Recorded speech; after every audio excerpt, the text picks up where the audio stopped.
जो प्रदोष व्रत शनिवार के दिन पड़ता है वह शनि प्रदोष व्रत कहलाता है।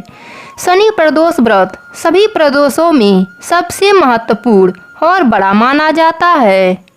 जो मनुष्य इस दिन व्रत रखता है वह खोए हुए धन को पाता है और जीवन में सभी सफलता प्राप्त करता है। शनि प्रदोष व्रत कथा के अनुसार प्राचीन समय की बात है। एक सेठ थे, वह अत्यंत दयालु थे। उनके वहाँ से कोई भी खाली हाथ नहीं जाता था।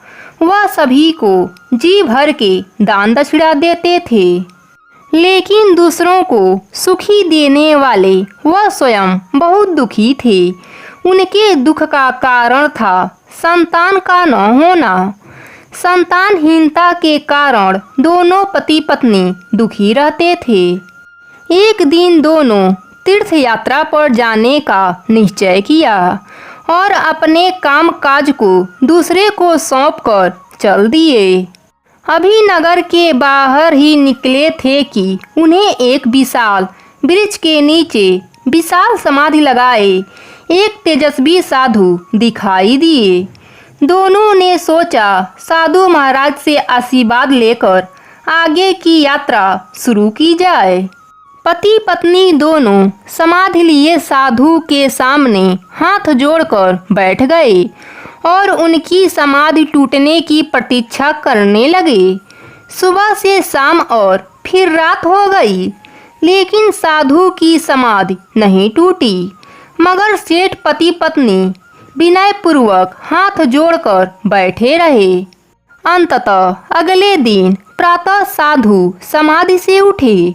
दोनों पति पत्नी को देख वह मंद मंद मुस्कुराए और आशीर्वाद स्वरूप हाथ उठाकर बोले, मैं तुम्हारे अंतर्मन की बात भाप गया हूँ। मैं तुम्हारे धैर्य और भक्ति भाव से अत्यंत प्रसन्न हूँ। साधु ने संतान प्राप्ति के लिए उन्हें शनि प्रदोष व्रत करने की विधि निम्न वंदना बतलाई। तीर्थ यात्रा के बाद दोनों वापस लौटे और नियम पूर्वक शनि प्रदोष व्रत करने लगे। कुछ माह बाद सेठ की पत्नी को सुंदर पुत्र हुआ।